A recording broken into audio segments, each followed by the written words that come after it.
Welcome to the Inside Carolina podcast. I am your host, Tommy Ashley. We're sponsored by Johnny T-Shirt, johnnytshirt.com. Support them as they support us. And of course, if you're listening to this, you got to be a premium subscriber at Inside Carolina. That means you get 10% off that Johnny T-Shirt order. And also rate us, review us, subscribe, follow on the YouTube channel, on the podcast app, however you get these. So you don't miss stuff like this, because this is a little bit of a surprise podcast. I've got Sherrell McMillan with me.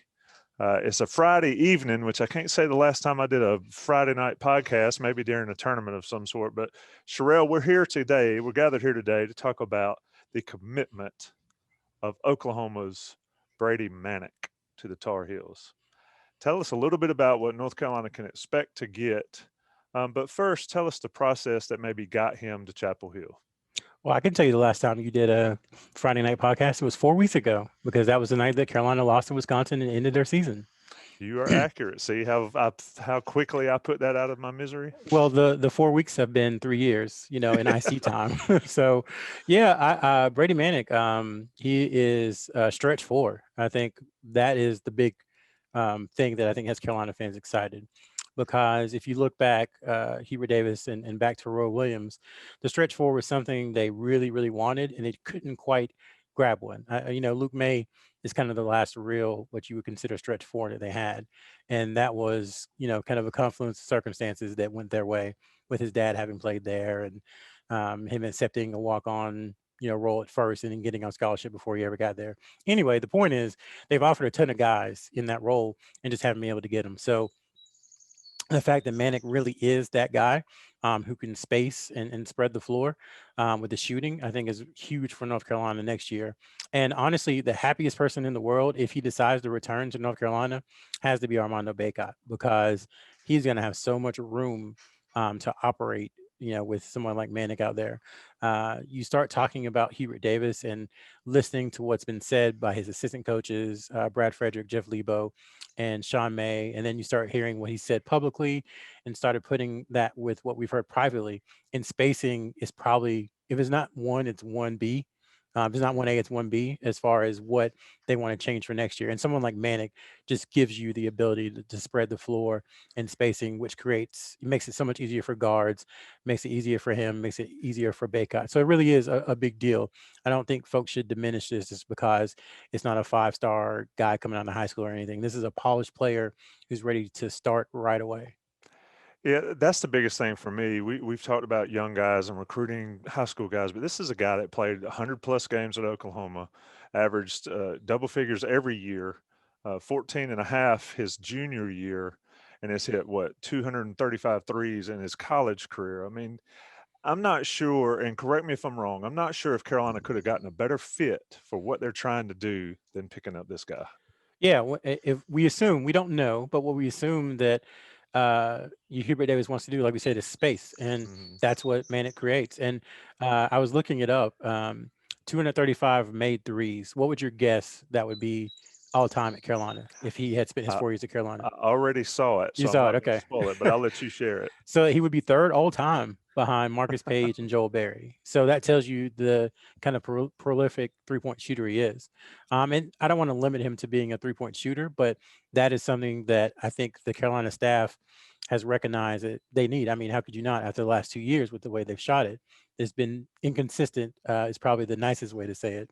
Bad probably is a mean way to say it, but they had to improve their shooting. And, someone like that from the sports four spot, helps a lot. What else does he offer? Now, everybody talks about Carolina needs shooting. Clearly, they need shooting. Roy Williams was big on rebounding, and Manick wasn't a really strong rebounder.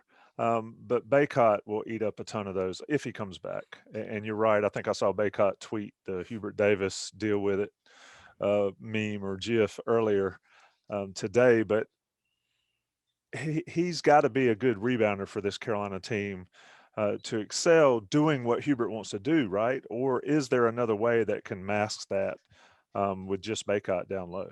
Yeah, we're kind of guessing because we think we kind of know what it's going to look like, but we don't. I think that becomes a situation where you have, hopefully, your wings, your guards can rebound as well.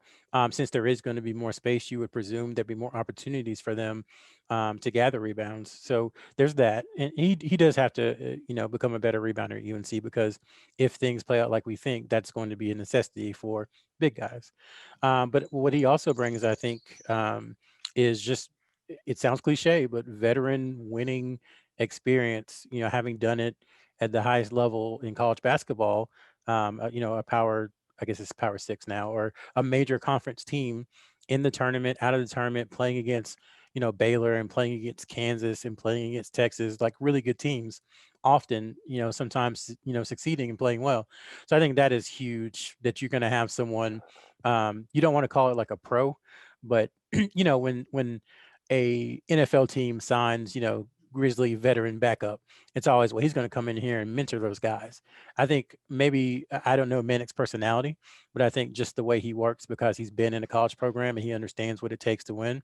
I think that'll be big, because North Carolina is still a young team. I think people don't think about that sometimes, with Anthony Harris and the other freshman guards, Corbin Walton, Caleb Love, RJ Davis, Puff Johnson. That's five guys right there who will be sophomores next year, who are, probably going to play major minutes. You add in Dontre Styles and DeMarco Dunn. That's seven of your, I guess now they have 10 scholarship players guaranteed to be in Chapel Hill next year, who are freshmen or sophomores. So, that senior experience is big. Yeah, I mean, I don't think there's any way you can overstate that. I mean, you look at the teams, you look at a team like Baylor. I mean, they're loaded with old guys, and they wear you out because they're experienced and they know what to do. And this guy's certainly done it at the highest level. One thing he's got to do is he's got to keep the mustache. He's got to keep the hair. As somebody that's never been able to grow hair like that and can only grow a white mustache, I'd like to see that portion for Brady when he gets to Carolina. And the fact that if you have a guy that has long shaggy hair and a mustache wearing people out in a North Carolina uniform, that's classic. And, I just, from watching the clips of him, he seems like he has a little passion, a little fire to him, which I don't think can hurt. I think at times in the last couple of years, maybe you watch Carolina and you said, well, where's that from UNC? You see it from time to time, but again, having someone, a senior who's been in games where you're down 20, in games where you're down 25, in games where you're up 20, up 25, knowing what to do in those situations, I think is invaluable for, that team next year. And it helps, frankly, a first year head coach to have, a guy, again, who's going to be a fifth year, quote unquote super senior, available and ready to help.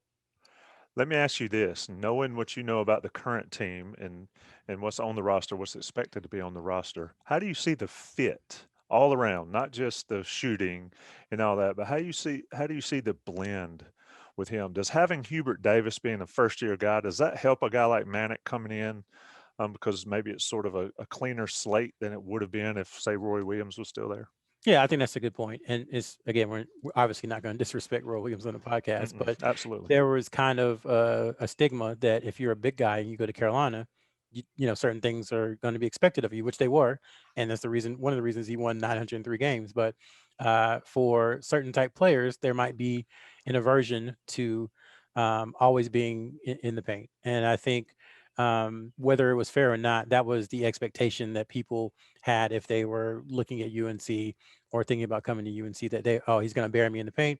I'm not going to get to kind of show what I can do, even though I don't know if that necessarily was always the case, but there was that stigma around it. So I think with Hubert coming in, he can say, look, I played in the NBA. Sean played in the NBA.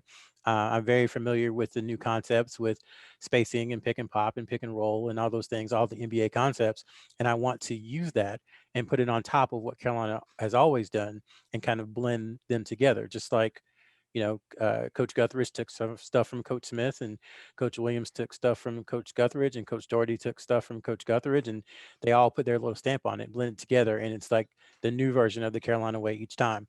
I think that's what Hubert is doing, and it obviously involves spacing and shooting.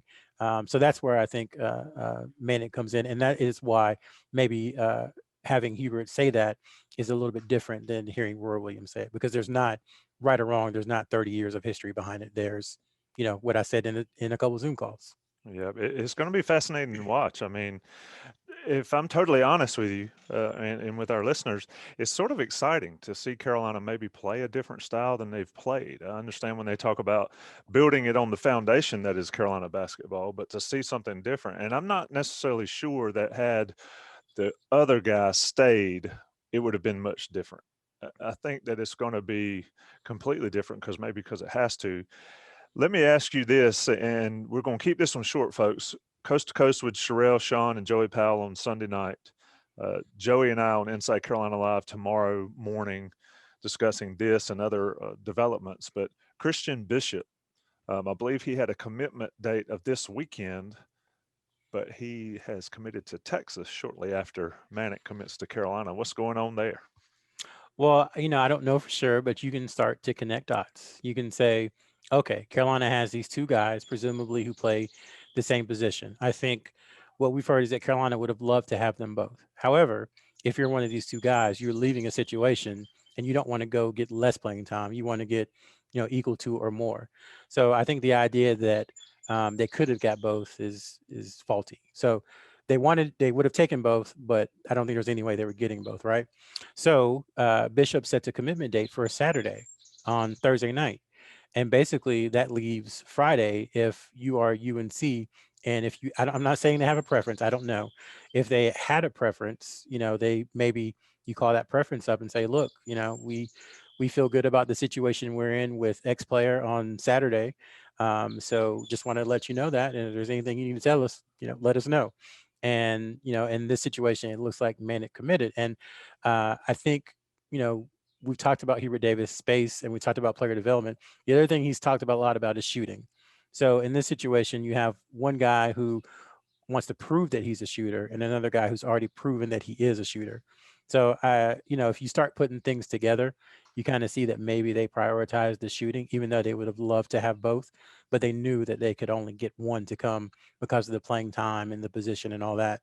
And so, as soon as, was it 3 hours after Manick made his decision to Carolina, Bishop commits to Texas. And for a lot of people, they thought that Kansas was the favorite. So, if you take the breadcrumbs and read the tea leaves and do whatever the magic eight ball, whatever, it's reasonable to assume or conclude that Bishop may have been headed to Carolina had Manek not decided on that. I don't know that for sure, but when you look at all the circumstantial evidence, you're in law enforcement. You look at the circumstantial evidence, that's kind of where your conclusion goes to me. Absolutely. And if folks are listening to this on the Inside Carolina premium boards, there's a thread about this very subject. It's worth checking out. Sherrell, Manek's in, I believe you said 10 scholarship players for North Carolina currently. What's That is not left? that doesn't include Baycott. So That, if so so Baycott would be 11. right, so if Baycott returns, they have two scholarships remaining. Okay. So what do you think Hubert Davis and his staff prioritize from here? I'll be honest, I'm not sure. We've heard a couple of things. He's mentioned to in interviews and then kind of privately that he's looking for shooters, that he wants shooting. And I don't know if Manick kind of fills, that void or if he wants to add another one. I'm not 100% sure. If you look at the roster, I think it seems pretty full outside of someone to potentially back up Armando Bacot. But again, we don't even know if he wants a backup five. Maybe, they're going to play a situation where they have five out, or maybe they're going to play two stretch fours at once with that when Baycott goes to the bench if he were to return. Obviously, if Baycott does not return, they need a five. But if he does, I can't answer the question because I'm not 100% sure what he wants and what he wants the team to look like. But right now, they have a pretty solid 11, I would say. You start looking at it, there's a lot of versatility. There's a lot of potential. I think there's a good amount of athleticism. Guys who maybe will be a little bit better in space. And then you have players who you don't know a ton about, like Puff Johnson. We think he'll eventually be a good player, but his season was derailed by injuries. And then the two freshmen, Dontrez Styles and DeMarco Dunn. Dunn has the reputation of a shooter. Styles is very athletic. So you have to kind of see how they will fit in. But they have some pieces. I really think they have some pieces, and considering what they've lost, they've lost a lot of players. Mm. Considering what they've lost, this is kind of a best case scenario, I would say, or close to it. We mentioned 4 weeks ago that podcast that I'd already forgotten. Yeah, I can't believe what's all going on with Carolina basketball in the last 4 weeks, and a lot more to come. And if you're listening to this, and like I mentioned earlier, get on Inside Carolina, join the premium boards. Sherrell McMillan will be there. He'll be telling you all about it, scooping everybody and then that scoop appears otherwise. But I digress. Sherrell, appreciate it, my friend. Thanks, Tommy. Join us on Inside Carolina Live tomorrow at 10 a.m. on chapelboro.com, Coast to Coast Podcast. Sunday night, like I said, Johnny T-shirts our sponsor. Rate us, review us, and we'll see you soon.